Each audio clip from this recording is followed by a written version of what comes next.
Hey, welcome. Today, we're going to deconstruct something really special. It's a powerful meditation on, just navigating life. And it's all tucked away in the lyrics of the song If You by Alison McLean. It seems so simple on the surface, but trust me, it's like a profound map for getting through the tough stuff.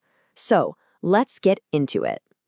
Okay, so the song starts with this line, and wow, it's just instantly deeply relatable, isn't it? It just drops you right into that feeling of being completely overwhelmed, lost in a kind of chaos that I think we all know way too well. And that's the real genius of it right there. The song never actually defines the chaos. Is it the news cycle, a personal crisis, just the crazy pace of modern life? It could be anything. And because it leaves it so open, the song becomes this sort of mirror, right? It lets every single one of us see our own struggles in its words. Now notice this. Before it offers any kind of solution, the song zooms in on one single powerful word, you. It grounds this whole experience in a really personal perspective. This is about your journey. It's about how you feel when you're lost. So as soon as that problem is on the table, I'm lost in the chaos, we're immediately presented with a whole series of choices, like a set of possible paths we can take when that feeling starts to take over. And the way it frames our first reactions is just brilliant. Upside and downside. They're not physical directions. They're mindsets. It's that fundamental choice we all face, isn't it? Do we try to strive and push forward, or do we kind of sink under the weight of it all?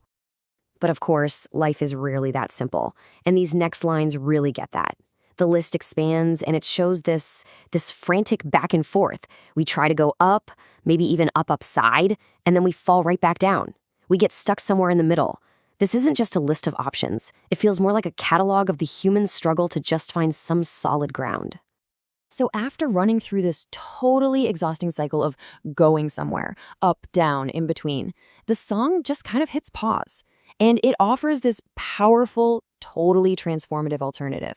It's a completely different kind of choice. And this is the crucial point.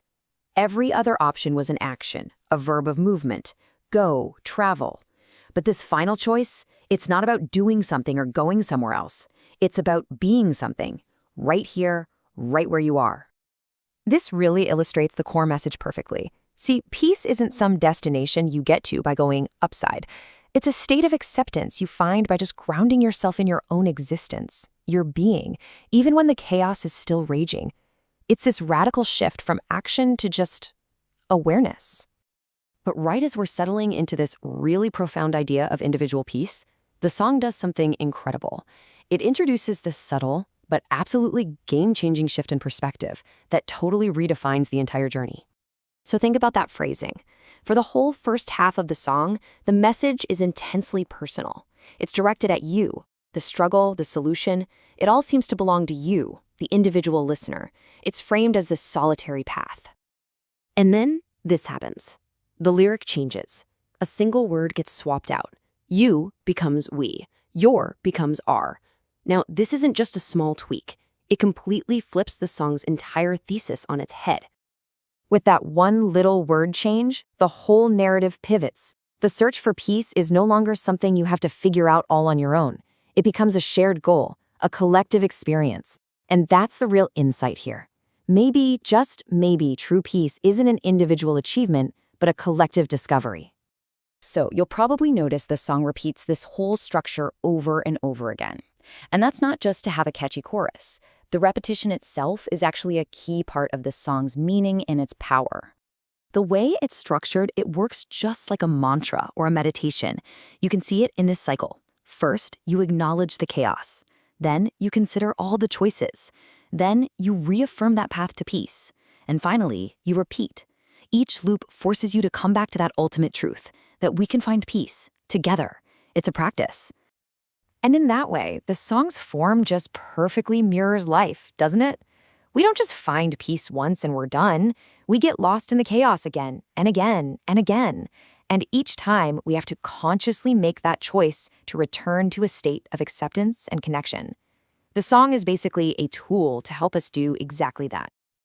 So to kind of bring it all together, let's just remember these key takeaways. That chaos is this universal starting point for all of us.